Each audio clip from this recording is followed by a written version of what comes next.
एक महिला के साथ 2 लोग मिलकर एक बस में लगातार 2 घंटा तक रेप करते हैं। वह महिला अपने आप को बचाने की काफ़ी ज़्यादा कोशिश कर रही थी, लेकिन वह महिला को उस दरिंदे ने इस कदर दबोच रखा था कि महिला को वहाँ से निकल पाना काफ़ी ज़्यादा मुश्किल था। जब तक दरिंदे लोग का मन नहीं भर जाता है, तब तक वो लोग उस महिला को छोड़ते नहीं हैं। 2 घंटा तक उस महिला के साथ दरिंदगी करते हैं, उसके बाद वह महिला को बस से बाहर फेंक देते हैं और वहाँ से भाग जाते हैं। आस-पास के लोग जब गिरे हुए उस महिला को देखते हैं तो उसे अस्पताल लेके जाते हैं, लेकिन वह महिला जो अस्पताल जाती है वह बस यही बोलती है कि हमें जल्द से जल्द डिस्चार्ज कर दें, इसलिए कि हमारे घर पे कोई नहीं है और हमारा पति जो है वह बीमार है। हमारी जो 2 बच्ची है वह हमारी राह देख रही होगी और काफ़ी ज़्यादा रो रही होगी। तो डॉक्टर इस महिला की बात सुनकर उसे डिस्चार्ज कर देते हैं और वह महिला तुरंत ही हॉस्पिटल से निकलती है और अपना घर जाती है। उसके जो पति थे वह कई महीने से बेड पे पड़ा हुआ था, वह कोई बीमारी से ग्रसित था। यह जब जब कहानी लोग तक पहुंचता है तो लोग यह महिला को काफ़ी ज़्यादा तारीफ़ करते हैं कि एक महिला कितनी बहादुर थी कि अपनी इलाज ना करवा के अपने बच्चे और अपने पति को देखने के लिए हॉस्पिटल से डिस्चार्ज होकर घर चली आती है। कहानी को पूरा सुनने के लिए वीडियो पर बने रहें। तो नमस्कार, आप देखने के लिए मैं आपके साथ रंजित साहू। यह कहानी देश की राजधानी दिल्ली की है। दिल्ली में एक महिला 12 मई को काम करके और घर लौट रही थी। रात का करीबन 12 बजे का वक्त था और वह एक बस स्टैंड पे पहुंचती है, जो बस स्टैंड का नाम सरस्वती विहार होता है। वहां पहुंचती है तो देखती है कि एक स्लीपर जो बस है वह खड़ा है और जब बस के पास जाती है तो एक कंडक्टर होता है, वह बोलता है, पूछता है महिला से कि आपको कहाँ जाना है, तो वह महिला जगह का नाम बताती है। तो कंडक्टर बोलता है कि हाँ, मैं तो उधर ही जा रहा हूँ। उसके बाद महिला जो है वह बस के अंदर जाने लगती है। वैसे ही जो कंडक्टर था वह महिला को अंदर खींच लेता है और दरवाज़ा बंद कर लेता है और फिर वह महिला को मौका नहीं मिलता है बस से बाहर निकलने का। उसके बाद जो बस था वह वहाँ से चलने लगता है। जो ड्राइवर था वह ड्राइव करने लगता है और बस चलने लगता है। 7 किलोमीटर तक वह बस को रफ्तार गति से चलाया जाता है और जो बस में कंडक्टर था वह महिला के साथ दरिंदगी करना चालू करता है और 12 बजे के आसपास एक बस के कंडक्टर और एक बस के ड्राइवर मिलकर आप बारी-बारी से उस महिला के साथ रेप करते हैं 2 घंटा तक। जब ये दोनों लोग का मन भर जाता है तो फिर ये दोनों फैसला करते हैं कि यह महिला का क्या किया जाए। फिर एक जगह पड़ता है, वहाँ उस महिला को उसी हालत में फेंक दिया जाता है इन दोनों के द्वारा। नागलोई मेट्रो स्टेशन पड़ता है, वहीं के आसपास में इस महिला को उसी हालत में फेंक दिया जाता है। महिला जो थी वह खून से लहूलुहान थी। महिला के जब आसपास के लोग देखते हैं, महिला चीख रही थी और फिर तुरंत ही महिला को अस्पताल लेके जाया जाता है स्थानीय लोग के द्वारा। जब अस्पताल लेके जाया जाता है तब वह महिला को थोड़ा जब इलाज होता है तो उसका हालत में सुधार होता है। पुलिस को भी खबर किया जाता है। पुलिस वह महिला से पूछताछ करने की कोशिश ही कर रही थी, लेकिन वह महिला के ज़ुबान पे बस एक ही शब्द था कि हमें बस घर जाना है, हमारा पति हमारे राह देख रहे होंगे, वह खाना नहीं खाए होंगे, खाना देने वाला कोई नहीं होगा, हमारी बच्चियाँ जो है वह हमारी राह देख रही होगी, रो रही होगी, बस हमें जल्द से जल्द डिस्चार्ज कर दे ताकि हम जल्द से जल्द घर पहुँचे और अपने पति और अपने बच्चे को देखभाल कर सके। डॉक्टर जब यह बात सुनती है तो फिर डॉक्टर जो हैं वह इस महिला को डिस्चार्ज कर देते हैं। पुलिस सोचती है कि इसका घर पे हम जाके बयान ले लेंगे। वह महिला घर जाती है, घर में अपने पति को पहले देखती है और खाना वगैरह देती है। उसका जो पति था वह कई महीने से ट्यूबरकुलोसिस बीमारी का पेशेंट था। वह बेड पे ही रहा करते थे, उनका जो इलाज था वह बेड पे ही चल रहा था। पत्नी जो थी वह इस कदर मजबूर थी कि अपने पति के दवाई और घर के खर्चे और बच्चों लेकर पढ़ाई लिखाई, खिलौना, खाना पीना का इंतजाम के लिए खुद से काम किया करती थी और वह नाइट शिफ्ट किया करती थी, इसलिए कि दिन में अपना घर में अपने पति को देख रेख किया करती थी और नाइट में जाकर काम किया करती थी। और वह एक दिन काम से लौट रही थी, तभी बस में 2 दरिंदे होते हैं। महिला को भी पता नहीं था कि हमारे साथ अगले 10 मिनट में क्या होने वाला है। वह महिला मजबूर थी, रात के वक्त था, कोई नहीं था उस बस स्टैंड पे, पूरा सन्नाटा हो चुका था, कुछ ही लोग इधर उधर टहल रहे थे।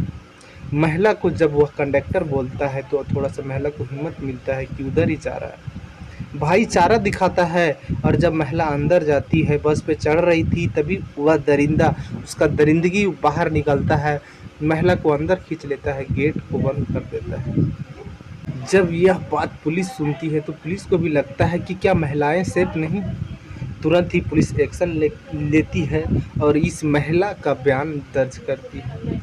बयान दर्ज होने के बाद जो पुलिस थी वह उस इलाके के सीसीटीवी कैमरा खंगालने लगती है।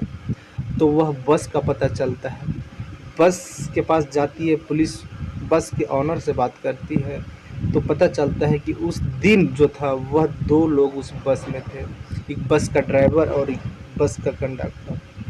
पुलिस जो थी उन लोग का डिटेल निकालती है और उन लोग को पकड़ने की तलाश में जुट जाती है।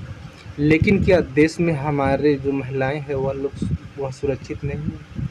एक जो बस होता है वह सफ़र के लिए होता है, एक जगह से दूसरी जगह ले जाने के लिए होता है लोगों को। लेकिन क्या अगर एक व्यक्ति को बोला जा रहा है, एक महिला को बोला जा रहा है कि मैं चलो तुम्हारे घर तक छोड़ दूंगा, मैं उधर ही जा रहा हूँ, और वह महिला को अंदर खींच के इस तरह दरिंदगी करने का उसको अधिकार किसने दिया, हक किसने दिया?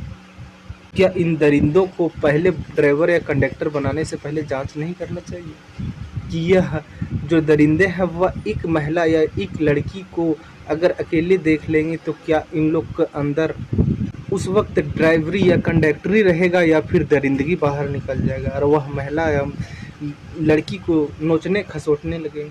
क्या इन लोग को सज़ा छोटा होना चाहिए? क्या इस तरह के ड्राइवर को गाड़ी देना चाहिए, ड्राइवरी देना चाहिए? क्या इस तरह के ड्राइवर को लाइसेंस देना चाहिए?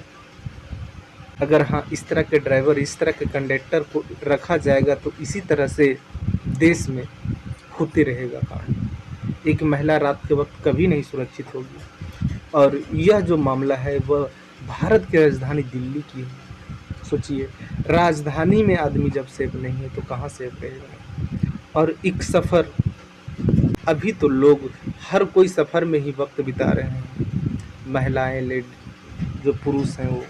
क्या पुरुष के साथ भी ऐसा हो सकता है? पुरुष के भी अगर पास में पैसा रहा तो फिर ड्राइवर और कंडक्टर प्लान बना के उन पुरुष से, कोई भी पैसेंजर उससे पैसा छीन सकते हैं, उसको मार सकते हैं। तो इस तरह के ड्राइवर और कंडक्टर का बस लाइसेंस जो है वह रद्द किया जाए तो ही अच्छा रहे और इन लोग को कड़ी से कड़ी सज़ा मिले, ताकि और भी जो लोगों के अंदर इस तरह का भावना हो, उन लोग का भावना में यह ज़रूर एक डर हो कि अगर इस तरह का फिर दोबारा कोई व्यक्ति कांड करता है तो उसका जो सज़ा है वह काफ़ी खतरनाक हो सकता है, उसका बहुत दर्द भरा सज़ा हो सकता है। अगर आम तरीके से ये दोनों छूट जाते हैं तो और लोगों को हिम्मत मिलेगा कि भाई चलो कुछ वक्त में ही छूट गए। थाना आना जाना तो लगा रहेगा, थाना में जैसे घर आंगन हो चुका है, इसी तरह से लोग सोच रहे हैं, इसी तरह से दरिंदगी कर रहे हैं हर महिलाएं के साथ। अगर अभी उस महिला के साथ खड़े होंगे कुछ लोग तो 4-5 दिन, सप्ताह दिन, 15 दिन के बाद से ही भूल जाएंगे कि यह महिला के साथ क्या हुआ था। पुलिस के पास भी जो यह केस बना है वह पुलिस भी दूसरा केस में जुड़ जाएगी, पुलिस भी यह केस को धीरे धीरे ठंडा बस्ता में डाल देगी। यह महिला तो किसी तरह से निपटारा पा ली, लेकिन दूसरा महिला के साथ अगर होता है उसके शायद बड़ा कांड हो जाए। निर्भया कांड यह दिल्ली का ही है।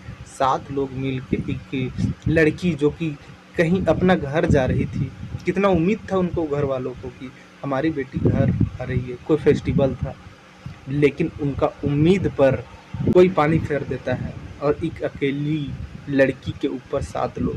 अब बताइए, 7 लोग अगर पैसेंजर है और एक महिला या लेडीज़ या लड़की बैठी हुई है तो क्या वह 7 को भाई समझकर अपने आप को सेफ नहीं मान सकती है? लेकिन नहीं, वह 7 लोग का बस नज़र यह होता है कि यह अकेली महिला है, इसको किसी तरह से अपना जो शिकार बनाया जाए। लेकिन निर्भया कांड में इस तरह से हुआ, उसके बाद लोगों को सज़ा तो मिला, लेकिन इसका जो मामला है वह कम नहीं हुआ है। लगातार कहीं न कहीं इस तरह का मामला, कभी टेम्पू वाला तो कभी बस वाला, कभी कोई और करते आ रहा है। इसमें इन लोग को कठोर सज़ा दिया जाए ताकि दूसरे लोग जब इनका सज़ा देखें तो इस तरह से करने से पहले उनका जो इस तरह का गंदा भावना होता है वह ना बन सके और इस तरह का कांड दोबारा ना हो सके। यह महिला का दर्द हॉस्पिटल में देखा जाने वाला था। हॉस्पिटल में बस यह डिस्चार्ज का मांग कर रही थी।